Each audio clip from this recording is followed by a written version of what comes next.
أهلا وسهلا فيكم مشاهدينا، معكم الشيف ليلى. بحلقتنا لليوم رح أعلمكم كيف تقدروا تحضروا الفطاير بالفاهيتا، أكلة كتير طيبة وجديدة. تابعونا وما تنسوا تعملوا لايك وكومنت قبل ما نبلش، وإذا بعد ما اشتركتوا بقناتنا فوتوا اشتركوا دغري.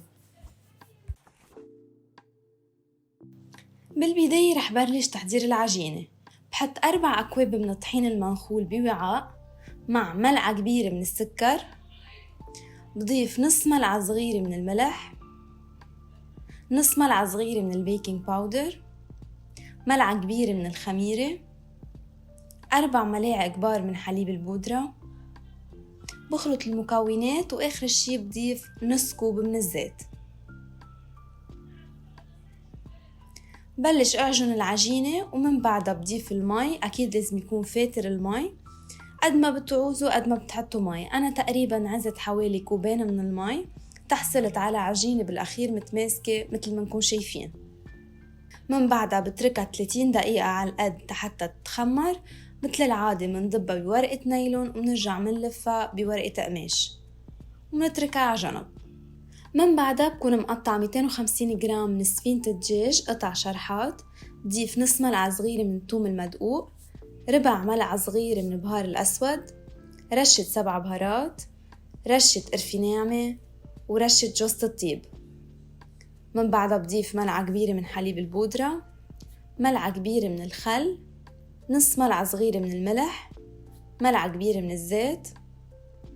بضيف ملعقة كبيرة من الصويا صوص، بحركهم وبالأخير بضيف ملعقة صغيرة من مربى البندورة.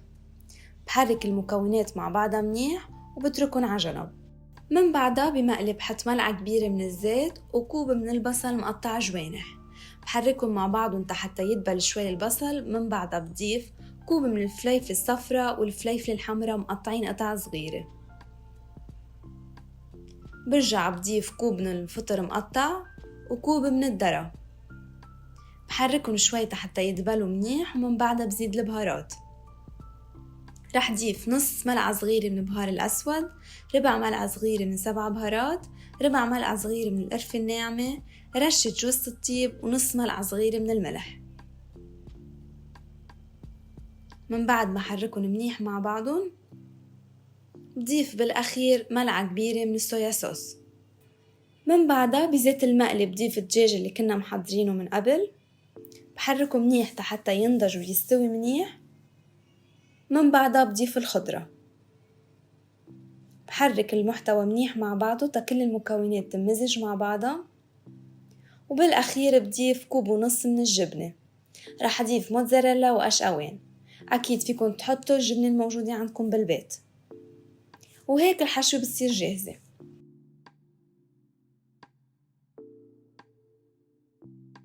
من بعدها مننتقل على العجينة، بيكون مرق نص ساعة تقريبا عليها. رفخت أكيد، وإذا بتلاحظوا حجمها دوبل. مننفسها شوي بإيدنا تيطلع منها الهواء. ومن بعدها بقسمها لكورات صغيرة، بمدها للعجينة برقة بالطريقة اللي شايفينها تتكون رقيقة بالأخير معنا. بضيف الحشوة بقلبها وبسكرها بهالشكل هيدا. بدها تطلع معنا تقريبا نص دائرة. بسكرها منيح تا ما تطلع الحشوة منها.